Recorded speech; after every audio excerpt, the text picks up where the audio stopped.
जय श्री राम। जय श्री राम। जय माता सीता। जय माता सीता। जय श्री राम। जय श्री राम। जय माता सीता। जय माता सीता।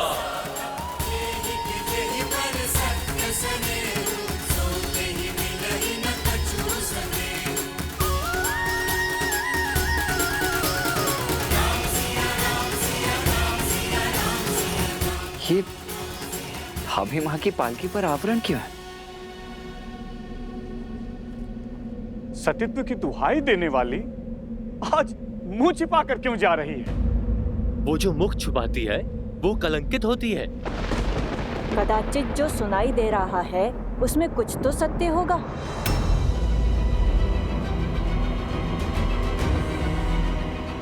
अरे होगा ही। दशानन जैसा बलि जिसे पाना चाहे उसे छोड़ कैसे सकता है? माता की पालकी ढकी हुई क्यों है? अब हम उनके दर्शन कैसे करेंगे?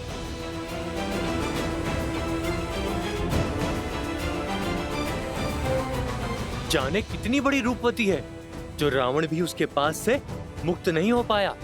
पर इतने समय रावण के पास रहने के बाद अब मुख छुपा रही है। पालकी से आवरण हटाओ ना, हमें माता को देखना है। प्रभु की आंखें भी कब से तरस रही हैं।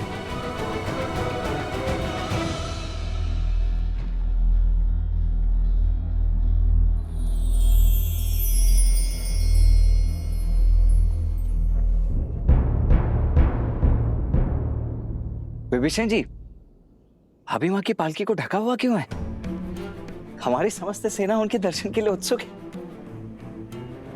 प्रभु, लंका सम्मान सहित रघुकुल की धरोहर आपको लौटा रही।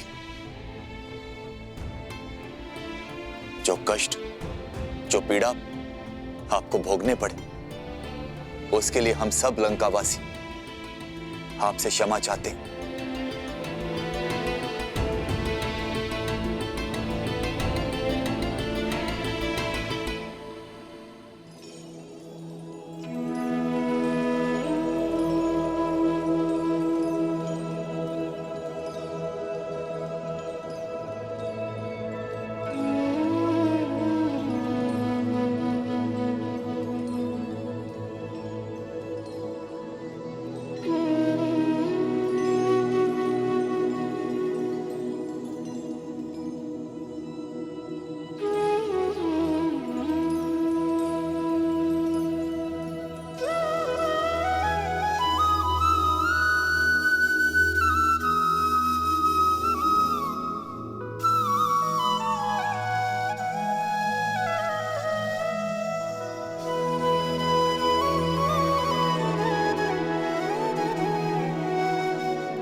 सीता,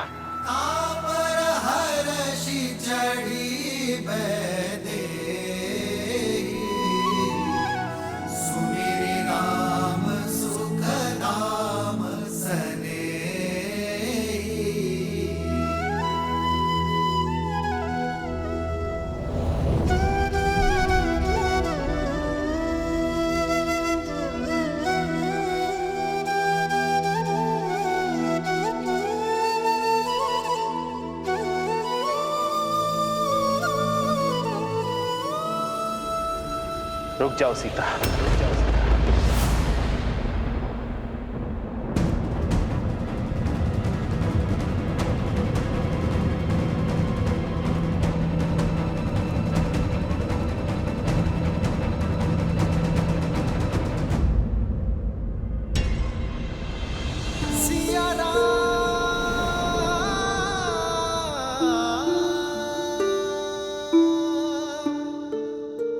क्या हुआ भैया? आपने भाभी माँ को रुकने के लिए क्यों कह दिया?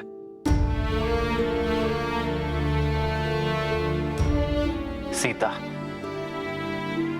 वियोग का इस समय जितना कठिन मेरे लिए था, उससे कई अधिक दुखदायी तुम्हारे लिए था। हम दोनों ने यह महायुद्ध लड़ा, मैंने लंका के बाहर और तुमने लंका में, अपने मन के भीतर। मेरे साथ लक्ष्मण और असंख्य वानरों ने जो ये युद्ध लड़ा है, उसका आधार केवल तुम्हें लौटाना ही नहीं था सीते, बल्कि संसार में धर्म और मर्यादा की स्थापना करना भी था। संसार को यह पाठ पढ़ाना था कि बुराई चाहे जितनी सबल हो, अच्छाई एक दिन विजय अवश्य पाती है। यह युद्ध रघुकुल के पुरुषार्थ और मेरे धर्म पर उठ रहे हर प्रश्न के उत्तर के लिए भी था। युद्ध तो समाप्त हुआ सीते, परंतु प्रश्न अब भी उठ रहे हैं। प्रश्न उठ रहे हैं उस प्रेमाग्नि पर जो हम दोनों के मन में प्रज्वलित रही। जो धर्म और मर्यादा हमारे मिलन के आधार बने, वही अब हमारे बीच बंद द्वार बनकर खड़े हैं, और मैं उन्हीं बंद द्वार को खोलने की पहल करता हूं सीते। पति पत्नी रथ की दो पहियों के भांति होते हैं सीते। जब तक दोनों में संतुलन ना हो, रथ को शुभ गति नहीं मिलती। और यह संतुलन आता है पति पत्नी की एक दूसरे के लिए पवित्रता से। और मैं हमारे मिलन से पूर्व अपनी पवित्रता सिद्ध करना चाहता हूं।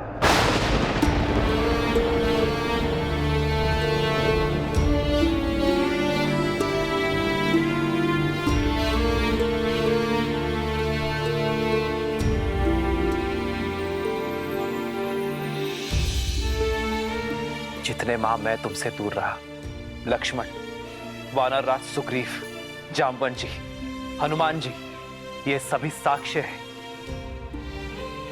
ये सभी शपथ खाकर कह सकते हैं कि मेरा तन, मन और आत्मा पवित्र है, कि तुम्हारे अतिरिक्त किसी और का विचार मुझे छू तक नहीं सका।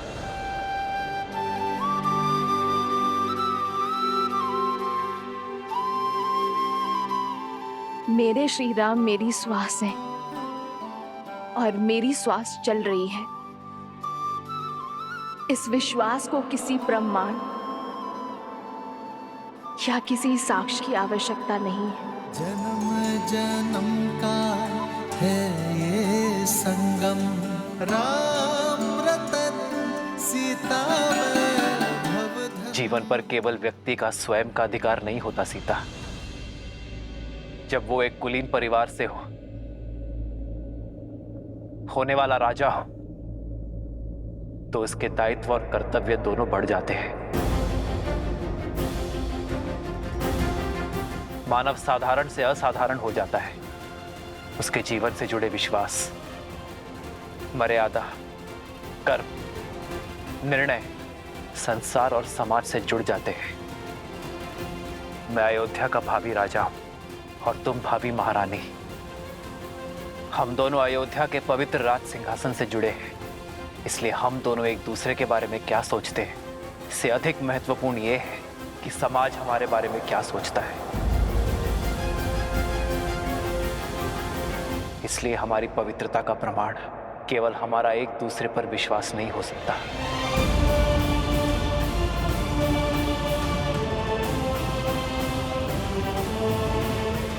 जब एक कन्या विवाह के लिए मंडप तक आती है, तो उसकी पवित्रता, उसकी शुचिता का प्रमाण उसके माता पिता देते हैं। किंतु इस समय यह प्रमाण कौन देगा सीते?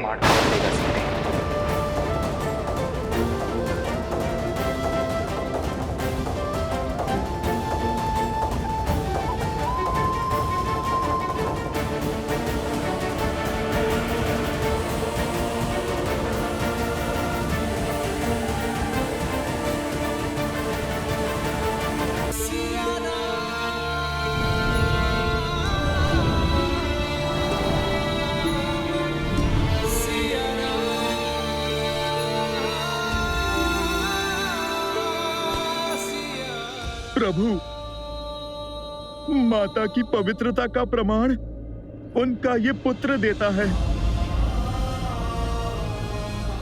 अपने प्राणों की सौगंध के साथ देता है प्रभु।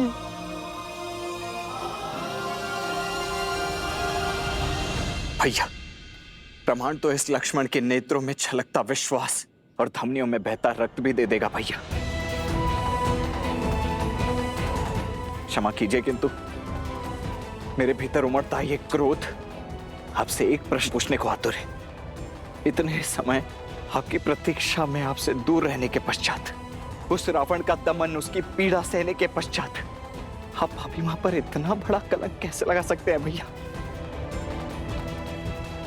भाभी मां से उनकी पवित्रता का प्रमाण कैसे पूछ सकते हैं आप?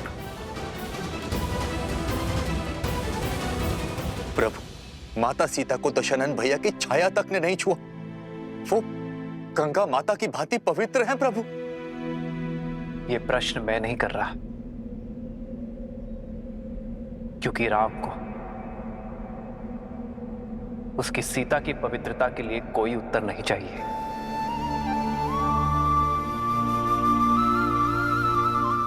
ये प्रश्न तो वो भावी राजा कर रहा है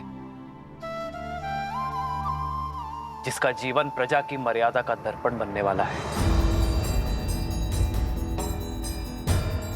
आप सभी की सोच, प्रेम और स्नेह में कोई खोट नहीं है। और विश्वास कीजिए, इस राम के मन में भी वही प्रेम, वही स्नेह, वही सोच है।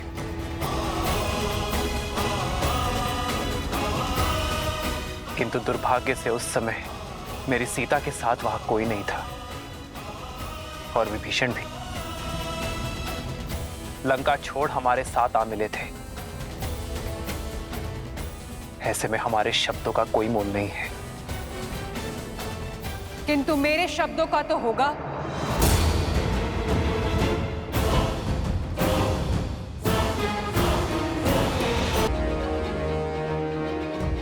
जिसकी आह के संताप से आपको बचाने के लिए हनुमान ने वेश बदल दिया, उस सती के शब्दों का कोई तो मोल होगा ना श्री राम?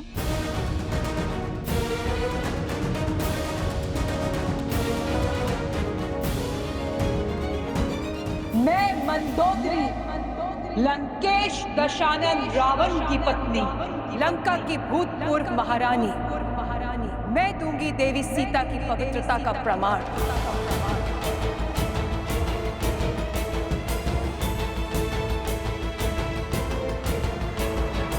शोक वाटिका को अशोक बनाया देवी सीता की पवित्रता ने। बिना कुछ खाए पिए सदा आपकी बाट जोती रही श्री राम। मैं साक्ष्य देती हूं सीता के उपवास का, तन के ही नहीं मन के उपवास का श्री राम। जिनके मन में श्री राम के विचारों और आत्मा में श्री राम के पुकार के अतिरिक्त कोई भाव नहीं था। मैंने हर पल, हर घड़ी इन्हें किसी की प्रतीक्षा करते हुए देखा है, तो केवल अपने श्री राम की।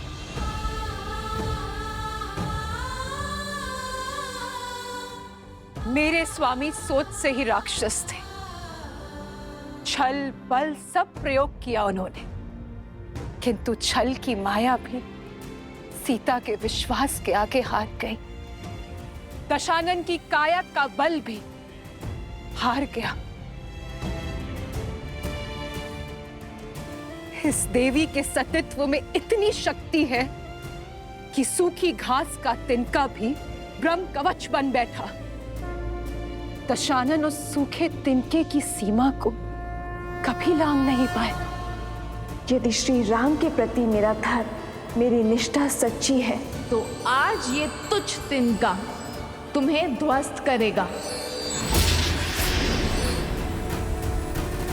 और मैं ही क्यों? पूछिए इस त्रिजटा से, जो साक्षी है, एक राक्षसी को साध्वी बना दिया देवी सीता की संगति ने। मैं अशोक वाटिका की प्रमुख प्रहरी त्रिजटा, मैं देवी सीता के सदा साथ रही थी। आपकी सीता पवित्रता का पर्याय है श्री राम। मैं साक्षी हूँ पुत्री सीता के सतीत्व की। रावण की पत्नी और दासी का प्रमाण हम कैसे मान लें? राक्षसी है त्रिजटा, मिथ्या भी तो बोल सकती है।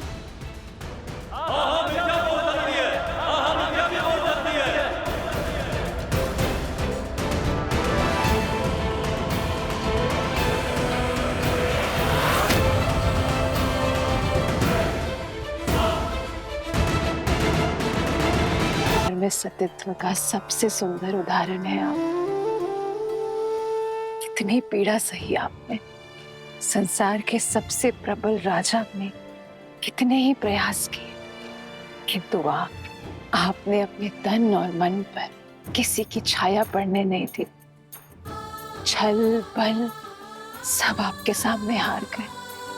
मुझसे अधिक कठिन मार्ग पर तो आप चली हैं देवी। मुझे मेरे श्री राम सौभाग्य से मिले, पर दशानन की पत्नी होना आपने स्वयं चुना। पूरे राक्षस कुल को सतमार्ग पर लाने के लिए स्वयं कलीन की कोठरी में आ गई। आपके सतीत्व के आगे मेरा पत्नी धर्म क्या है? श्री राम की पत्नी होकर सती कहलाना सरल है, पर दशानन की पत्नी होकर सतीत्व निभाना, हर बाधा के सामने डटे रहना आपको सतियों के उच्चतम पंक्ति पर खड़ा करती है। आप स्त्री जाति का आभूषण है देवी, पर संसार तो सीता को स्मरण रखेगा, मंदोदरी को नहीं। संसार सीता के तप, त्याग और अडिगता के लिए उन्हें आदर्श मानेगा। आपका तप एक स्त्री का बल बनेगा, आपका साहस एक रानी की परिभाषा बनेगा, और आपका पतिव्रता एक पत्नी के लिए आदर्श बनेगा देवी सीता। लंकेश विभीषण की, लंकेश विभीषण की। अरे भाई, अब सीता का क्या होगा? वो लंका में रहेगी या फिर वापस राम के पास लौटेगी? अब तक तो देखा नहीं, पर अब अवसर मिलेगा उसे देखने का, जिसने दशानन की मति भ्रष्ट कर दी। पर इतने माह लंकेश की छत्र छाया में रहने के बाद क्या उसका पति उसे अपनाएगा? हाँ, वो पवित्र है, ये सिद्ध करने के लिए लंकेश भी तो नहीं रहे। सेनापति, माता सीता का प्रभु श्री राम के पास लौटने का समय आ गया है। माता को प्रभु के पास पहुंचाने का प्रबंध किया जाए, और स्मरण रहे, ये कार्य पूरे मान सम्मान के साथ होना चाहिए, और सबसे महत्वपूर्ण, यात्रा में प्रजा माता के बहुत निकट न आने पाए, और अशोक वाटिका से माता आवरण से ढकी पालकी में प्रभु श्री राम तक जाएंगी।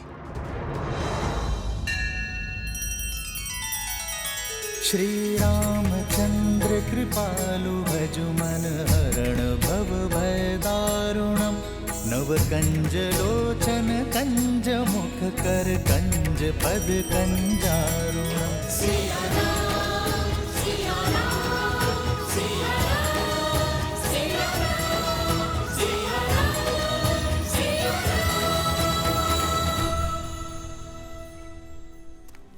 सुनो सुनो, महाराज विभीषण अशोक वाटिका के द्वार पर देवी सीता की प्रतीक्षा कर रहे हैं। श्री राम से देवी के मिलन की बेला आ गई है।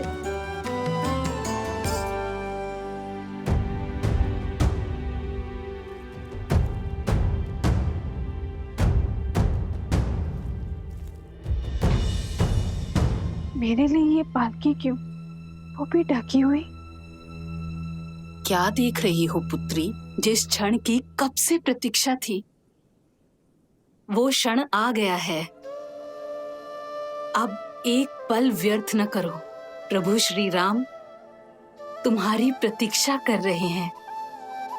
पालकी में बैठो।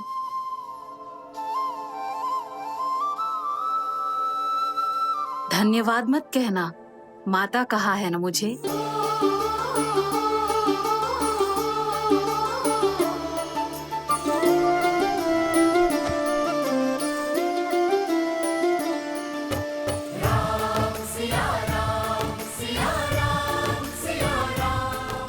वो स्त्री, हम भी तो देखें, लंका के पतन का कारण कितना सुंदर है।